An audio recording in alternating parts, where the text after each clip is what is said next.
bueno, regreso ahora hasta Ecuador con Noris Arroyave, que precisamente se encuentra allá en Guayaquil. Ella es periodista. Noris, te saludo de nuevo con mucho gusto. Ya nos hacías un balance hace unos momentos de todo lo que está ocurriendo en Ecuador. Platícanos, adelante.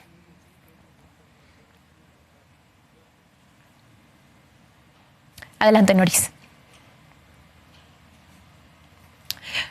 Hemos perdido la comunicación con Noris Arroyave. En unos momentos vamos a retomar la comunicación con ella. Me parece que ya la tenemos en la línea ahora sí. Noris, adelante. Ok, en estos momentos ya de manera oficial se ha anunciado que son 13 los aprehendidos, presuntos miembros del GDO, los Tiguerones, los que ingresaron al canal estatal de TC Televisión. El Guiri y el GOE ya tienen control del canal de televisión, ha sido ya todos los rehenes puestos a buen recaudo. 13 son los aprehendidos y se siguen haciendo investigaciones y un barrido por todo el territorio, sobre todo en la zona norte de Guayaquil, para dar con los demás terroristas que intervinieron en este ataque al medio de comunicación. Pero paralelo a esto, en distintas zonas del país están ocurriendo ataques de manera simultánea, sobre todo coches bombas. Están siendo explotados en explanadas, en exteriores de algunos centros comerciales. En la zona 8 del Guayas se ha visto a través de las redes sociales carros que están siendo como bombas, coches bombas, afuera del Albán Borja. Han intentado ingresar a algunos centros comerciales también, varias bandas delictivas. Y en este momento, por ejemplo, en Guayaquil, la terminal terrestre de Guayaquil anunció que suspendió sus operaciones y las puertas se han cerrado. Las personas que estaban adentro se mantienen adentro de la terminal y nadie puede ingresar ni salir de esos sectores. Lo mismo pasa en varias entidades de servicio público. El Registro Civil del Ecuador también ha cerrado sus puertas y de Guayaquil en estos momentos. Sin embargo, pues muy preocupante todo lo demás que tú nos narras, que hemos visto este tema de los coches bombas. Y preguntarte, Noris, rápidamente, nos platicabas un poco lo que le exigía la ciudadanía al presidente Daniel Noboa, un presidente pues recientemente, por así decirlo, pues de presidencia o recién pues entrado casi apenas algunos meses, apenas en agosto es cuando Ecuador iba a elecciones. Y exactamente, y elegían a Daniel Noboa. Una crisis de violencia que no es de ahora, hay que decirlo, tiene ya varios meses lo que está ocurriendo en Ecuador. Entonces, ¿cómo reacciona la ciudadanía pues ante todo esto que hemos visto? Bueno, hasta ayer la ciudadanía sí estaba de manera muy enfática y firme exigiéndole al presidente respuestas y sobre todo declaraciones. Recordemos que venimos de estilos distintos de gobierno, de mandatarios con estilos completamente distintos al del presidente Daniel Noboa, que es muy cauto y muy corto de palabra, por decirlo de alguna manera, dicho por él mismo, al momento de emitir pronunciamientos. Existía un silencio gubernamental desde que se filtró la información de que Fito había fugado de la cárcel hasta que hubo un pronunciamiento oficial. Transcurrieron alrededor de 11 horas. La presión empezó a ejercerse desde los medios de comunicación, los periodistas y luego ya la ciudadanía, que estaba exigiendo respuestas y tener un presidente al frente.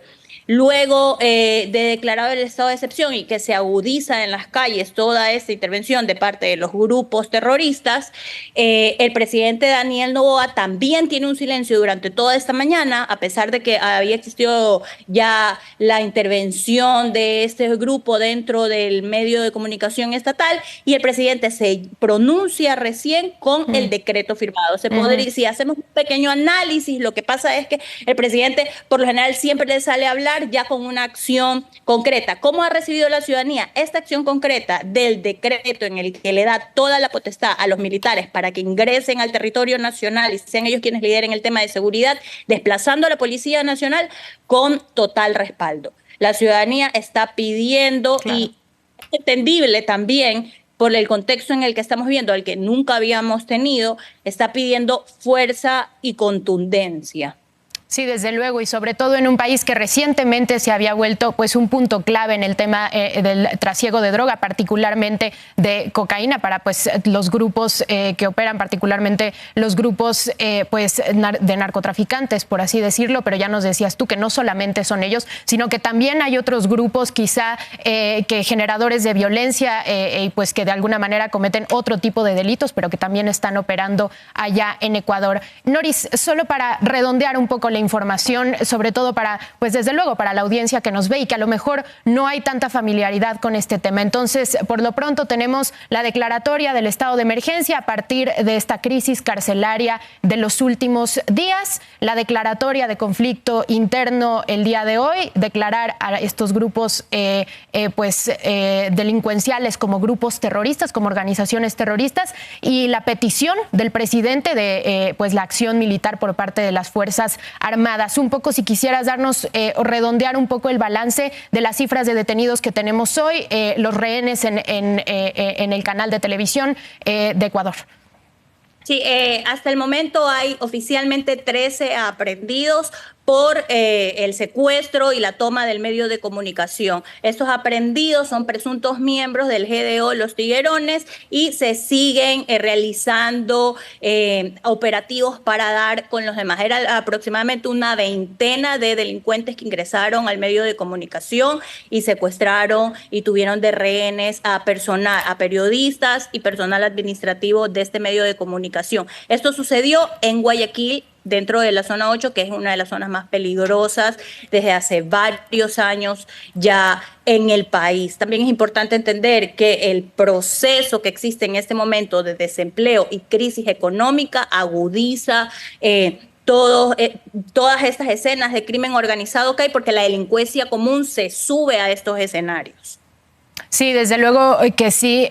Noris, y un poco contextualizar también para la audiencia, pues un poco el panorama del que veníamos en Ecuador. Ya lo hemos tocado en términos muy generales tú y yo acá, pues la presidencia relativamente nueva de Daniel Noboa. Tú hablabas de un estilo distinto de gobernar. ¿Cuál es la diferencia? ¿Cómo había sido diferente en los últimos años? Había tenido presencia también, me parece, pues pues había estado muy presente pues la corriente del expresidente Rafael Correa, el llamado correísmo, este cambio o de alguna manera un giro con la presidencia de Daniel Noboa. ¿Cuál había sido la diferencia de abordar o en la manera de abordar pues esta crisis de violencia que tiene algunos años? Bueno, yo creo que es importante sobre todo entender que el presidente Daniel Noboa, más allá de los afectos y desafectos que tengamos y las posiciones políticas, es un presidente recién sentado. Claro. Eso por un lado. Y en segundo momento hay que entender que luego del gobierno de Rafael Correa, de los 10 años de administración del correísmo, llega un gobierno de Lenín Moreno que lo que hace es desmantelar el Estado, debilitándolo. Con este discurso de vamos a achicar el Estado, a reducir, se desbarató el Ministerio del Interior, se lo desapareció y se lo unificó. ¿Qué sucedió en ese momento? Que la inteligencia que existía y el proceso de inteligencia que se requiere para poder combatir a estas bandas de crimen organizado se deshizo. Cada vez era menos la inversión en temas de seguridad hasta llegar a casi nada. Hace poco tuvimos el recuento de cuánto ha sido la inversión y el gasto presupuestario del gobierno anterior en tema de seguridad, no llegaba ni al 50% del gasto que tenían del presupuesto asignado. Sí, pues desde luego, pues muy pues preocupante lo que estamos viendo entonces en Ecuador. Ahí la diferencia y la tiene usted, pues la importancia de recalcar la diferencia. Perdóname que te interrumpa, sí. El gobierno de Guillermo Lasso lo que hizo fue poner a ciertas personas, expertos entre comillas, en temas de seguridad, que lo único que hicieron al momento de presentar su balance fue nada. Una de las cosas que se les exige al presidente Daniel Noboa y que también se lo ha criticado mucho es que las personas que ha designado para estos cargos de seguridad no tienen experiencia en el tema. Claro. Lamentablemente el tiempo es corto y vamos a tener que ver la respuesta y los resultados para ver si se equivocó o no al asignar a estas autoridades. Bien, pues vamos a seguir muy de cerca y estamos en comunicación contigo, Noris, desde Guayaquil. Seguimos pues de cerca todo esto que está viviendo Ecuador en estos momentos. Aquí en Foro, desde luego, le vamos a mantener al tanto. Noris, gracias de nuevo.